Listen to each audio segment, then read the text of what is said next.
Video title আর thumbnail দেখে অনেকেই কিন্তু বুঝে গেছেন যে আজকের ভিডিওটি আসলে ন্যাশনাল আইডি কার্ড কীভাবে আপনি 5 মিনিটের মধ্যে হাতে পাবেন।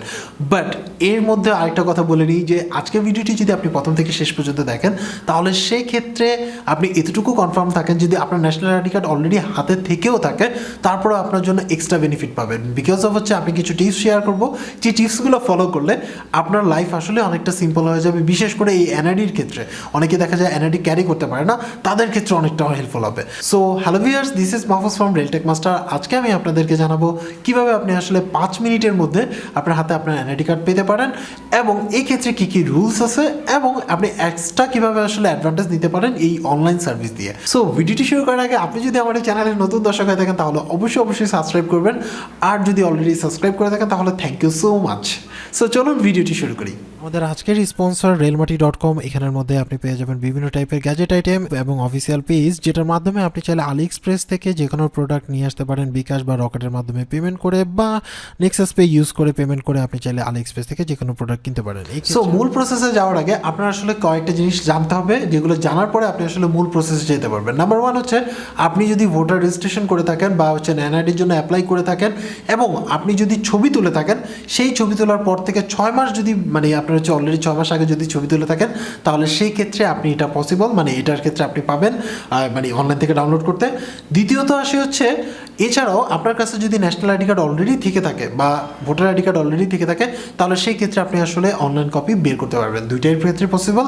বাট এই ক্ষেত্রে আমি আপনাকে বললাম যে যেটা হচ্ছে যে আপনার ওই যে রেজিস্ট্রেশন করেছেন বা যে ছবি তুলেছেন যে স্লিপটা আছে সেই স্লিপ নাম্বার বা ফর্ম নাম্বার, আর আদারওয়াইজ হচ্ছে আপনার কাছে যদি ন্যাশনাল আইডি কার্ড অলরেডি থেকে থাকে সেটা, এবং অবশ্যই ফর্ম ফিল আপটা এবং আপনার যে ছবি তুলেছিলেন, লাস্ট যে ছবি তুলেছেন সেই ছবি তোলা থেকে আপনাকে কমপক্ষে 6 মাস পর আপনাকে আসলে ট্রাই করতে হবে। সো এটা গেল একটা ব্যাপার। এবার আসি হচ্ছে আরেকটা ইনফরমেশন দিয়ে দিই, যাদের বয়স অলরেডি 15 পার হয়ে গেছে তারা যদি আপনার হচ্ছে আবেদন করে থাকেন এবং ফিঙ্গারপ্রিন্ট এবং ছবি তোলা থাকে, তাদের ক্ষেত্রে আসলে আপনি অনলাইন থেকে এটা ডাউনলোড করতে পারবেন না। অবশ্যই আপনাকে ওয়েট করতে হবে 18 বছর পর্যন্ত। 18 বছরের পরে গিয়ে যদি আপনি যে ডেটে আপনি ট্রাই করছেন সেই ডেটে যদি আপনার ওই আইডি কার্ড অনুসারে যদি 18 বছর হয়ে থাকে তাহলে আপনি ডাউনলোড করতে পারবেন। আদারওয়াইজ হচ্ছে আপনাকে ওয়েট করতে হবে, গভর্নমেন্ট প্রদত্ত যে আইডি কার্ডটা দিবে সেটা আপনি পাবেন, বাট এইভাবে অনলাইন থেকে ডাউনলোড করতে পারবেন না। সো চলুন এবার আমরা আসলে মূল প্রসেসে চলে যাই। সো অ্যাট ফার্স্ট আমরা আসলে চলে আসবো হচ্ছে যে কোনো ব্রাউজার, মোবাইল থেকে হোক যেখান থেকে হোক, সেখানে লিখবে হচ্ছে NID.gov, তারপর হচ্ছে BD লিখলে সার্চ করলে এটা পেয়ে যাবেন। আদারওয়াইজ হচ্ছে ভিডিও ডিসক্রিপশনে যে লিঙ্ক আছে সেখান থেকে ক্লিক করে চলে আসতে পারেন। সো এখানের মধ্যে আপনার যদি কোনো NID থাকে ন্যাশনাল আইডি কার্ড থাকে সেটার নাম্বার, নয়তো বা যদি আপনার যদি স্লিপ থেকে থাকে আপনি ছবি তুলে থাকেন তাহলে সেই ক্ষেত্রে এখানে স্লিপ নাম্বারটা আপনাকে দিতে হবে। সো আমরা যেহেতু নিবন্ধন স্লিপ নাম্বার, অনেকে ফর্ম নাম্বার বলেন, সেই নাম্বারটা জাস্ট আমরা এখানে দিলাম। দেওয়ার পরে এরপরে হচ্ছে জন্ম তারিখ আপনাকে দিতে হবে, আপনাকে জন্ম তারিখটা জানতে হবে, যে জন্ম তারিখটা আপনি আসলে ওই NID কার্ডের জন্য যখন আপনি ছবি তুলেছেন যেটা বা ফর্মে যেটা ফিল আপ করেছেন সেই জন্ম তারিখটা আপনি টাইম ঠিক মতো দিলে, দেওয়ার পরে এখানের মধ্যে যে সিকিউরিটি কোডটা দেখছেন এই সিকিউরিটি কোডটা হুবহু লিখে দিবেন। এটার কারণ হচ্ছে এক একজনের কাছে এক এক রকম সিকিউরিটি কোড আসবে, সেই কোডটা জাস্ট এখানে লিখে দিবেন, যা আছে সরাসরি লিখে দিবেন, দ্যাটস অল। সো লেখার পরে আপনি ভোটার তথ্য দেখুন, এটাতে ক্লিক করার পরে দেখুন এখানে কিন্তু আপনার ন্যাশনাল আইডি কার্ডের নাম্বারটা কিন্তু চলে আসছে। তার এভাবে করে আপনি ন্যাশনাল আইডি কার্ডের নাম্বারটা বের করে নিতে পারেন। এছাড়া যদি ন্যাশনাল আইডি কার্ডের নাম্বার যদি আপনার কাছে থেকে থাকে তাহলে সেক্ষেত্রে আর এগুলোর কোনো প্রয়োজন নাই। সেগুলো ছাড়া আপনি জাস্ট হোমে যাবেন, লগইনে যাবেন, রেজিস্ট্রেশনে যাবেন। আপনি আসলে প্রথমে রেজিস্ট্রেশন করবেন, এখানে জাস্ট ক্লিক করলেন, করার পরে এখানে আপনার NID নাম্বারটা দিবেন, যেটা আমরা ওইখান থেকে বের করে নিয়েছি। সেই NID কার্ডের নাম্বারটা এখানে জাস্ট আমরা এখানে পেস্ট করব। পেস্ট করার পরে এখানে জন্ম তারিখটা দিব, যে জন্ম তারিখটা আমার ছিল সেই জন্ম তারিখটা আমরা দিয়ে দিব। এটা ডেমো, সো শুধু এটা ট্রাই করে লাভ নেই। যাই হোক, জাস্ট আমরা সেই জন্ম তারিখটা দিলাম। দেওয়ার পরে এখানে আমাদের ফোন নাম্বার দিব, আপনার যে কোনো ফোন নাম্বার, অবশ্যই আপনার রেজিস্টারকৃত ফোন নাম্বার ইউজ করবেন, যাতে পরবর্তীতে তাহলে এই সাইটটা আপনি ইউজ করতে পারবেন, আদারওয়াইজ কিন্তু ইউজ করতে পারবেন না। সো এখানে বাংলাদেশি যে কোনো ফোন নাম্বার ইউজ করে আপনি রেজিস্ট্রেশন করতে হবে, এবং এটার মধ্যে OTP যাবে। আপনার প্রতিবার যখন লগইনে যাবেন তখন পাসওয়ার্ডের সাথে এই OTPটা ওলা যাবে।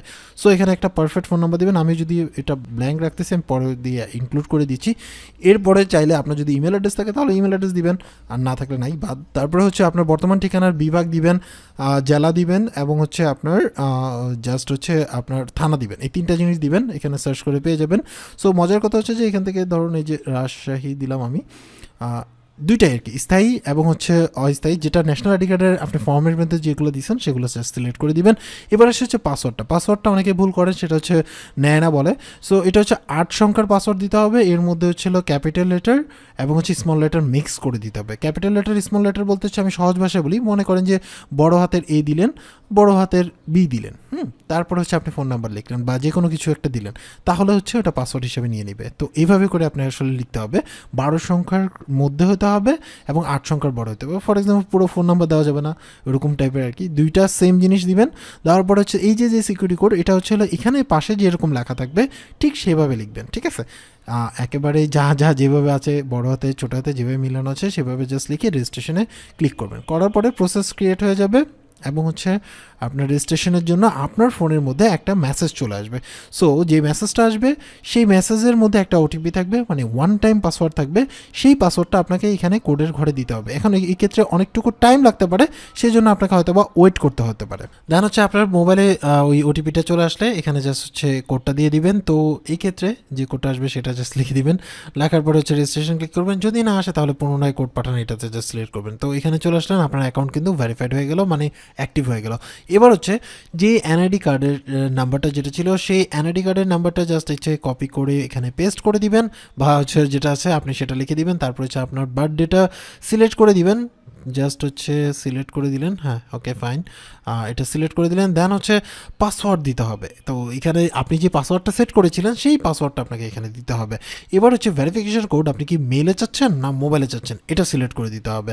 সো আমরা যেহেতু মোবাইল নাম্বার দিয়ে করেছি, তো যেহেতু মোবাইল নাম্বারই লাগবে, সো মোবাইল নাম্বারে ওটিপি দিয়ে দিলাম। তারপরে হচ্ছে এখানে যে এই যে সিকিউরিটি কোডটা আছে সেটা এখন কিন্তু মোবাইলে কোনো মেসেজ আসবে না, জাস্ট আপনার এই পাশের যে সিকিউরিটি কোডটা এটা লিখে সামনে যান লিখবেন আর কি, জাস্ট ক্লিক করবেন। করার পরে এখানের মধ্যে আপনার মোবাইলে একটা মেসেজ যাবে, যেখানের মধ্যে একটা কোড পাঠানো হয়েছে, যে কোডের মাধ্যমে আপনি আসলে এখানে ঢুকতে পারবেন, ঠিক আছে?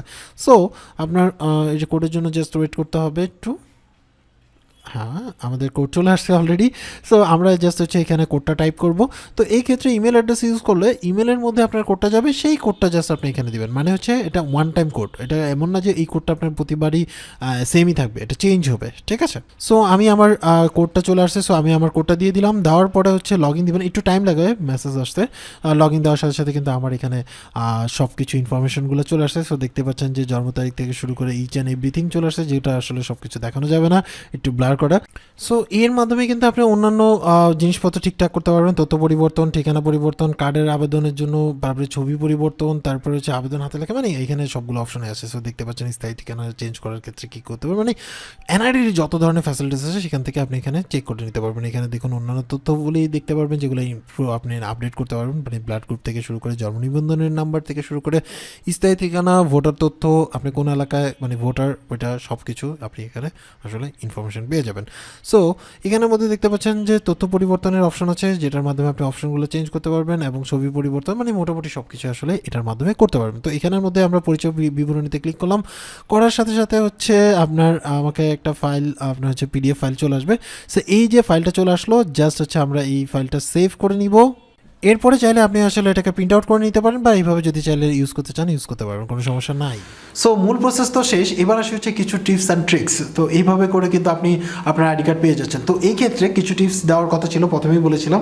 নাম্বার 1 টিপস হচ্ছে, ফর এক্সাম্পল মনে করেন আপনি এমন একটা জায়গায় চলে গেছেন, আপনি যদি রেজিস্ট্রেশন করা থাকে তাহলে যে কোনো একটা জায়গায় চলে গেছেন, হঠাৎ করে আপনার আইডি কার্ড লাগতেছে, তখন যদি আপনার সাথে আইডি কার্ড না থাকে তাহলে কিন্তু আপনি এইভাবে এই প্রসেসের মাধ্যমে কিন্তু আপনি ডাউনলোড করে সেই আইডি কার্ড আপনি শো করলে যে কোনো প্লেসে এটা কার্যকর। সো এটা কিন্তু একটা বড় ব্যাপার। দ্বিতীয়ত আসে হচ্ছে, অনেকেই দেখা গেছে যে রাইট নাও কিন্তু হচ্ছে মোবাইল ব্যাংকিং বা বিভিন্ন ব্যাংকিং খুলতে চাচ্ছেন, তাহলে সেই ক্ষেত্রেও কিন্তু এটা প্রযোজ্য। তার মানে হচ্ছে আপনি কিন্তু অনলাইন কপিটা অনেক কিছুই কাজে লাগাতে পারবেন। আরেকটা আছে, দেখা গেছে যে আপনি কোনোভাবে আপনার ন্যাশনাল আইডি কার্ড হারিয়ে ফেললেন, তখন আপনি জিডি করে আপাতত ইমিডিয়েট যদি আপনার ন্যাশনাল আইডি কার্ড লাগে, তাহলে কিন্তু আপনি সেম প্রসেসে আইডি কার্ডের নাম্বারটা দিয়ে সেম প্রসেসে লগ ইন করে কিন্তু আপনি ডাউনলোড করে সেটা কিন্তু ইউজ করতে পারছেন।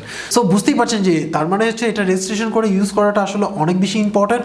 আপনার কি মনে হয়, আপনি কি আগে এই প্রসেসের মাধ্যমে ইউজ করতেন কিনা, এবং আমি যে টিপসগুলো দিলাম সেগুলো আসলে আপনার কাছে হেল্পফুল লাগছে কিনা সেটা অবশ্যই কমেন্টস করে জানাবেন। যারা আসলে এই যে প্রসেসটা দেখালাম সেই প্রসেসও পারে না, বা তাদের কাছে মানে তারা আসলে এইভাবে প্রসেস করে আপনার হচ্ছে আইডি কার্ড বের করতে পারবে না, তাদের ক্ষেত্রে হচ্ছে ভিডিও ডিসক্রিপশনের লিঙ্ক আছে রেলমাটি পেজের, সেখানে আপনি নক করে চাইলে আপনার যে আইডি কার্ডটা আছে সেটা আপনি তাদের মাধ্যমে আপনার হচ্ছে এই প্রসেস কমপ্লিট করে রেজিস্ট্রেশন করে ডাউনলোড করে নিতে পারেন। এই ক্ষেত্রে তাদেরকে এক্সট্রা চার্জ দিতে হতে পারে।